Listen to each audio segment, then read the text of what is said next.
Here with me now is Anthony Thaxton, co-founder and ambassador at the Institute for Southern Storytelling at Mississippi College. The Institute for Southern Storytelling is an interdisciplinary approach. What that takes a whole line in the teleprompter. Me, an interdisciplinary approach to storytelling through studying the Southern experience. Welcome to the show, Anthony. Good to see you again. Good to be back. Good. So what's happening out at the Institute? Well, we are starting work. You know, summer is kind of a slower time, so we have taken this opportunity to start work on a bicentennial documentary. Oh, so 1826, MC was one of the oldest colleges in the nation.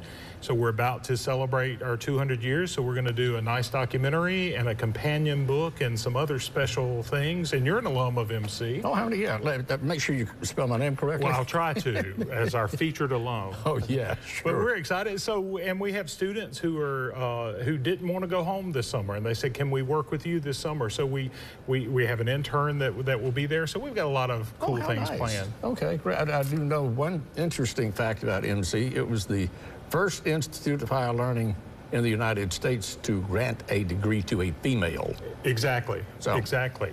And who would think it? Yeah. I mean, but here in Little Mississippi. Absolutely, absolutely. So that's and you know, we've been uncovering all kinds of history and trivia about this place that we love. My wife and I were married in Provine Chapel. Well, that building was there during the Civil War, and it's rumored that maybe Grant came through there on his way to Vicksburg. It was used as a hospital. Stabled his horses in the where we had Bible classes. Where we had Bible classes, exactly. So that's a fun history, and we're excited to be able to share some of that, but the future as well for MC. Yeah. I mean, 200 years and going strong. So our institute, with being able to tell great Southern stories, and the college is really backing up what we're doing and the response we're getting. And we just did a short film with Michael Ferris Smith directing, and our students have been making the film festival circuit, you know, with seeing that release and all. So we're just having fun. You have the Eudora Welty documentary. I want to talk about that for a second, but I want to talk about your book, so let's don't take up all the time. Well, the Eudora documentary, we've been nominated for several Emmys and in the Southeast Emmys, so we'll be going in a couple of weeks and finding out about that. We're pretty pumped. Right. It's a lot of strong competition this year, so we'll see. Well, but the cream rises to the top. Well, we'll see.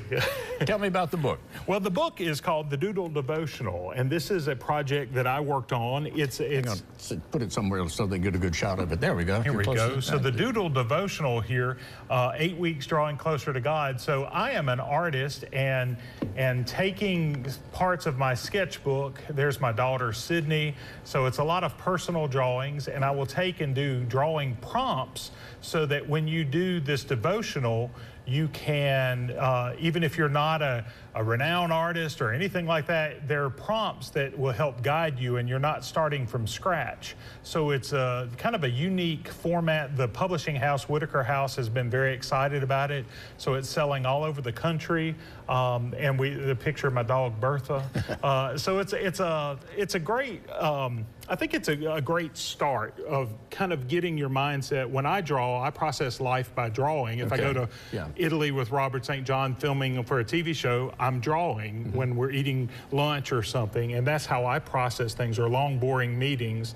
Not that we have any of those at MC. Oh, no, but, you know, that's how I process. So the quiet time in the morning when I'm drawing and the whole house is quiet because no one has woken up yet, it's a meditative time for me, and so I'm just trying to share some of that with others. Well, I noticed you have blank pages in there. I do. Is this for people to draw their own sketch? Absolutely. Or write out something, or this? Absolutely, yeah. So some of the blanks have to do with finish this drawing or add a face to this Pharisee and change their mindset or something. But a lot of it has to do with identifying people in your family. So in the morning when I'm drawing, I'm thinking about the members of my family and what we're all going through, and a prayerful time. So this is a way to give some emphasis to directing your thoughts a little bit. It kind of makes it interactive. It's not just you sit there, pull out the devotional book and read over it and go amen, but you have something slows you down to think about, and something that now you have an assignment. You've got to think about, okay, how does this affect me?